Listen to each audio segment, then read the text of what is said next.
escapes.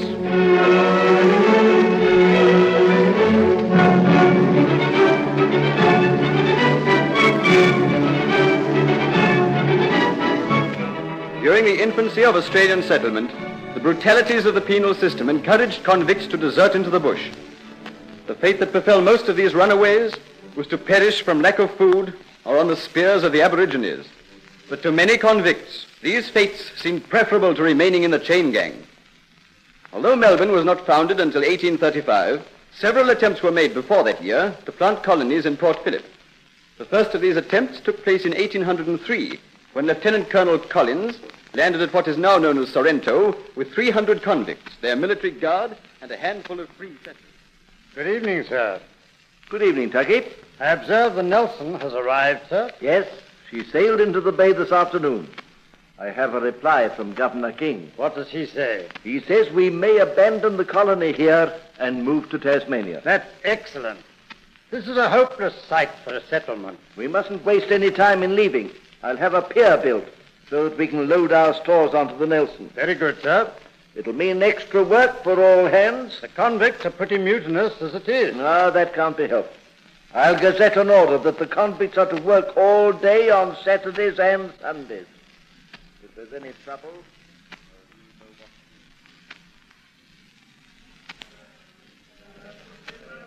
Get along there, you men. I want to get you locked up for the night. We're going as fast as we can, sir. What with these leg irons? Any more of your insolence, Buckley, and I'll see you get 50 lashes. Pass along there. All right. That's a lot of them, Sergeant. You can lock them up for the night. But don't forget to have a guard mounted. Over here a minute, will you, Lee? Away from the others. What is it, Buckley? Oh, carry your leg iron, can't you?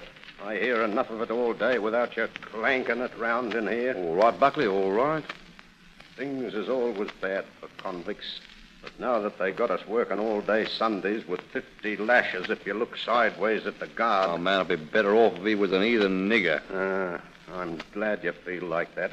Why? Because I'm going to escape, and I want you to come with me. And get a bullet through me back? From the sodgers? No, thanks, not for me. We'll watch our chance when there's no one looking. Even if we do get away, they'll soon catch us. You can't run with 30 pounds of iron clanking around your feet. Ain't you heard? What? Although we're working 7 days a week, they ain't satisfied with the way the pier is getting built. They're never satisfied with nothing. No, but they're going to take our leg irons off. What? So that we can work faster. And it gives us our chance. Maybe it does, but... But what? Well, what's the use of escaping into the bush to starve? We ain't going to starve. Why not? Because we're going to China. How'd we get there? By walking, of course. But you got to have a boat to get to China. No, you ain't. You walk. But there's an ocean in the way, ain't there? No, there ain't. China's just over the ranges. Are you sure of that? Of course I am. Wasn't it China that Christopher Columbus wanted to discover? I don't know. And he would have discovered it, too, if America hadn't been in the way. This is China. At least it's part of China. Yes. Now, yon, it ain't more than 100 miles away. But them niggers, they'll spear us. They won't do that. Why not? Because if we meet any of them, we pretend to be mad. Pretend to be mad? They think anyone who's mad is sacred, sort of God, see? Well, are you on? Yes. All right. Good. We'll escape tomorrow morning, first chance we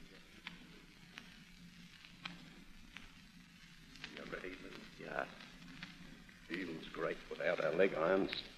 Now wander away from the camp a bit, like as you was taking a sort of stroll. All right.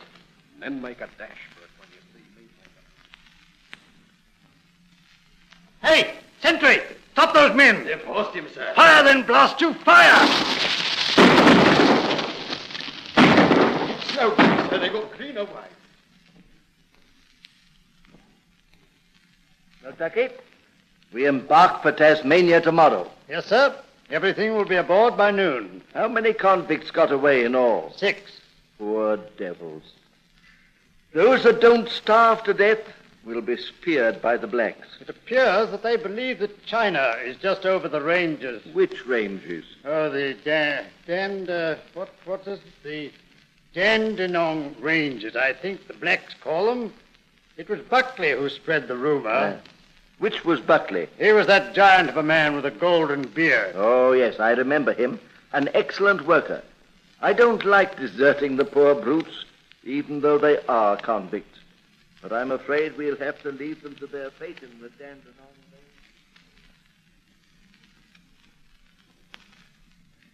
What about turning back, Buckley? No use doing that. Well, if we give ourselves up, all they can do is lash us. I'd rather be lashed than starve. But they'd be gone by now, Lee. It's a month since we run away. Well, we should have been in China 3 weeks ago, according to your reckoning. Don't give up. We'll get there yet. Why don't you give up pretending? You said the Chinese would make us into mandarins and give us a dozen wives apiece, and the wives would serve us our food on bended knees in silken garments. But all we got to eat is lizards and snakes. Don't give way, Lee. We'll be food for the crows ourselves soon. Look at me ribs sticking out through the skin. You're no worse off than I am. You said we pretend to be mad if we saw any blacks.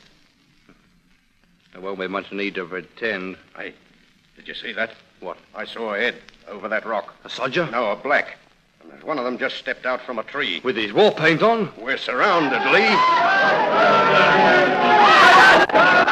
Look out for that spear. Pretend you're mad. Dance, sing, shout. Too late. They got me, Buckley. Spear. He's dead. Come on, you black devils. Can't you see I'm mad? I'm mad, I tell you. Mad. All right, kill me if you want to.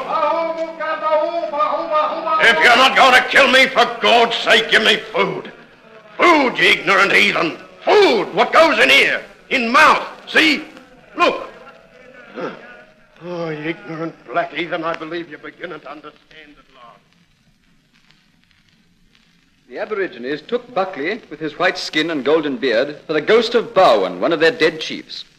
For many years, despairing of reaching China, he dwelt among the Aborigines, wearing kangaroo skins, joining them in the chase, learning to speak their language. As a result of the pretense of madness which he always kept up, he was treated with great respect. His attempts to teach them English, however, failed until one day... Olga, Bowen. Hello, my dear. You. You? Huh, you're speaking English. Me. You. You've been taking notice of my lessons after all. Go on. Hut. Yeah, that's a hut. Why do you keep on pointing at it? Hut. Me. You. Oh, I believe you want to marry me. Me, Lubra, for you. I'll marry on one condition. Me, Lubra, and that you. is that you let me teach you English. Oh, of course, you don't understand what I mean, but you will, my dear. You will. Now, I'll go along, Chief. Tell him we're going to have wedding and all the proper doings and trimmings. For 30 years more, Buckley dwelt among the blacks, his pretense of madness becoming at times almost a reality. The one thing that helped him to cling to sanity was the fact that he could talk broken English to his lubra. But presently rumors began to trickle through to Buckley's tribe that the white ghosts from beyond the sea had appeared once more on the shores of Port Phillip, and with his faithful lubra, he set out to seek them. Look, my dear, there's the beach. Beach. Me no like. Come back. Don't you understand? I'm perishing for the sight of my own kin. Me, your kin. No, you're not, though you've been good to me. Look, there's a boat with people in it. White people. 3 men and a woman. Bowen, come where? Charvi! Mogu! Oh, it's no use, they're rowing away. They fright. You wave spear. Hey, come back! Come back! Oh, they're too far away now, they can't hear me. You talk them. Black talk. So I did. I was that excited I forgot the use of my own tongue. Anyway, this shows that there's white settlers in Port Phillip. You come back, bush. No fear. I'm going to look till I find them. They can lash me. They can put me in chains. I don't care. You go, white ghosts. Me go back bush. You mean that if I go to my people, you'll go back to yours? Well, that's the way of the world, my dear. I'm sorry, but I can't help it. I know what I'll do. I'll go north to the River Yarra. No, go, Yarra, Yarra. I'll go along the beach till either I find someone or make sure that there isn't an English settlement after.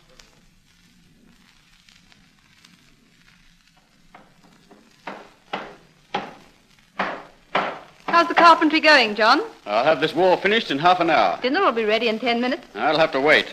I want to get the hut finished tonight. Oh, but John, the dinner will be spoiled. Sorry, it can't be helped. Settlers in a strange land. Look behind you, John.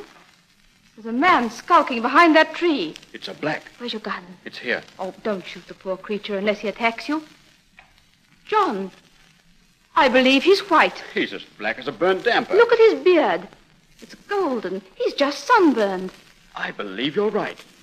But he's wearing kangaroo skins. Hey, you there. Come out. Hey, you no shoot. Come on, I won't hurt you. Who are you? I'm Buckley. I live in bush with blacks. Why? What year is this? 1835. Blimey. It's 33 years since I went bush. What's your name? Buckley. Came here with Governor Collins. Me and Lee went bush to look for China. China, eh? That's thousands of miles away. Can you imagine Buckley's chance of reaching China, Susan? And then I hear English arrive, and I walk 100 miles to look. John, the poor creature must be starving. Leave your work and bring him into dinner this very instant.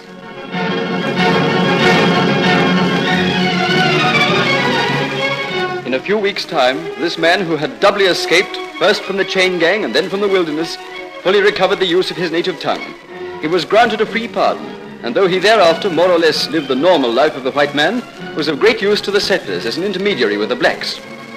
But he had not suffered any great harm from his life among the blacks, as shown by the fact that he lived to the age of 77, and then only died as the result of an accident. He has bequeathed to the English language a phrase which is descriptive of the futility of his attempt to reach China, Buckley's chance.